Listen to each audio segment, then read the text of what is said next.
जी की जो T shirt पहने हुए शख्स है वो क्या जोश उत्साह के साथ नाच रहे हैं? बीजेपी में जश्न शुरू हो गया। चांदनी चौक की ये तस्वीरें हैं। नहीं, वो आदमी गंजा है, मैं भी गंजा हूँ, तो इसलिए आप पूछ रही हैं। नहीं सर, ऐसी खता मैं नहीं कर सकती हूँ, लेकिन चांदनी चौक से ये हमें तस्वीरें मिल रही हैं और ये देखिए ये जश्न की तस्वीरें बीजेपी खेमे में अब दिखने लगी हैं। और ये तस्वीरें हैं इसी तरीके से के अलावा उत्तराखंडियों का जो आंकड़ा वो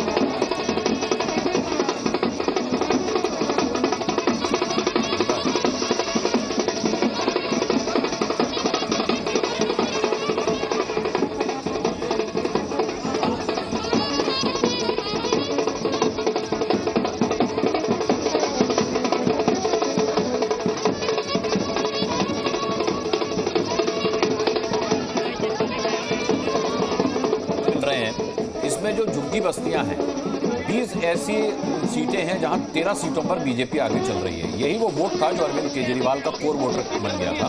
बीजेपी ने इसे वापस लिया है। ये कितनी बड़ी बात है कि झुग्गी बस्तियों के वोटर बीजेपी के साथ खड़े नजर आ रहे हैं। जल्दी मुझे लग रहा है झुग्गी का वोटर थोड़ा बहुत शिफ्ट हुआ होगा। मुझे लगता है जो वोटर शिफ्ट हुआ है मोटे तौर पर मिडिल क्लास जो वोटर है वो ज़्यादा शिफ्ट हुआ है, जिसकी हम लोग पहले भी चर्चा करते रहे थे आपके साथ भी कि विधानसभा और लोकसभा के बीच में जो भारतीय जनता पार्टी के वोटर का जो अंतर है जो 54% पहुंचता है लोकसभा में और विधानसभा में 38% रह जाता है, तो वो जो 16% वोट है उसमें से भारतीय जनता पार्टी अपने पास किस वोटर को कितना लेकर आ गई। हाँ वही मैं बता रहा हूँ, 13 सीटें ऐसी हैं जो झुग्गी बस्तियों में हैं 20 में से, जहां बीजेपी आगे। 7 ऐसी सीटें हैं पूर्वांचल का जोर जिन पर है उस पर बीजेपी आगे। हाँ, संदीप झा की सीट पर भी जैसा बड़ा मुश्किल था वो भी बहुत हुआ है और हो सकता है प्रधानमंत्री जी ने जो अभी 1600-1700 मकान भी दिए थे झुग्गी झोपड़ियों को लेकर फिर से बात की थी। उससे पहले पिछले चुनाव में भी झुग्गी झोपड़ियों को रेगुलराइज करने की जो बात थी इलीगल कॉलोनीज को, उसका भी असर हुआ होगा। लेकिन आम आदमी पार्टी के लिए ठीक है, मैं जल्दी से अब जयशंकर गुप्ता जी, जो विजय त्रिवेदी जी कह रहे हैं कि अभी ये जल्दबाजी है, मतलब आप इस आंकड़े में अभी देख रहे हैं कि करेक्शन होगा। 28 और 42 का जो आंकड़ा है 43 हो गया, 27-43 हो गया है अभी और कांग्रेस खाता भी नहीं खोल पाई है। इस पर भी कुछ प्रकाश आप जरूर डालिए। नहीं शोभना, मुझे नहीं लगता है कि बहुत ज़्यादा बदलाव होगा। सरकार तो बनते हुए दिखाई दे रही है भारतीय जनता पार्टी की, इसमें कहीं कोई संदेह नहीं है। ठीक है, पहले उनकी आधी सरकार थी दिल्ली में, एलजी, दिल्ली पुलिस और डीडीओ लेकर के अब वो 2.5 की सरकार हो जाएगी अगर बन जाएगी तो इसलिए अब उनको दिखाना पड़ेगा। देखिए केजरीवाल ने जो काम किए थे वो तो काम दिख रहे थे, लेकिन जिन बातों जो पैरामीटर सेट किए थे केजरीवाल ने उस पर वो फेल कर रहे थे।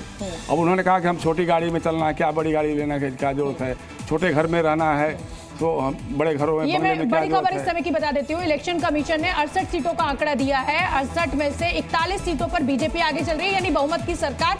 फिलहाल जो शुरुआती रुझान है उसमें चुनाव आयोग के आंकड़ों में भी बीजेपी बनाती हुई दिख रही है। आम आदमी पार्टी का आंकड़ा भी मैं बताऊंगी आपको, 68 सीटों का आंकड़ा दे दिया है इसने इलेक्शन कमीशन ने। 41 पर बीजेपी है और 27 पर आम आदमी पार्टी। जयशंकर जी, कांग्रेस की हालत जो है उसमें कोई खास फर्क नहीं पड़ रहा है। एक सीट वो आगे दिखाई दे रही है, उनके प्रदेश अध्यक्ष की सीट है, पता नहीं वो भी कहाँ तक आगे रहेगी या नहीं रहेगी कह नहीं सकता। कांग्रेस की एक स्ट्रेटजी जरूर सफल होती दिखाई दे रही है। उसके दिमाग में था कि क्षेत्रीय दलों को रेस से बाहर करना चाहिए और हम इमर्ज तभी करेंगे जब हमारी सीधी फाइट होगी बीजेपी से। लेकिन ऐसा हो भी नहीं, ऐसा भी नहीं दिख रहा है। कई बड़े चेहरों का नाम चला रहे हैं, तो जीरो पे ही दिखाई दे रही है, पीछे चल रहे हैं। सौरभ भारद्वाज 2500 मतों से ज्यादा से पीछे चल रहे हैं। आप देखिए सौरभ भारद्वाज का आंकड़ा आ रहा है। कई ऐसे दिग्गज हैं जो पीछे चल रहे हैं। आम आदमी पार्टी के कई ऐसे चेहरे जो पीछे चल रहे हैं और ये एक बहुत बड़ी खबर है कि आम आदमी दिल्ली में डबल इंजन की सरकार बनेगी। सीएम आप हैं, ये है, दिल्ली का हर नागरिक सीएम बनेगा।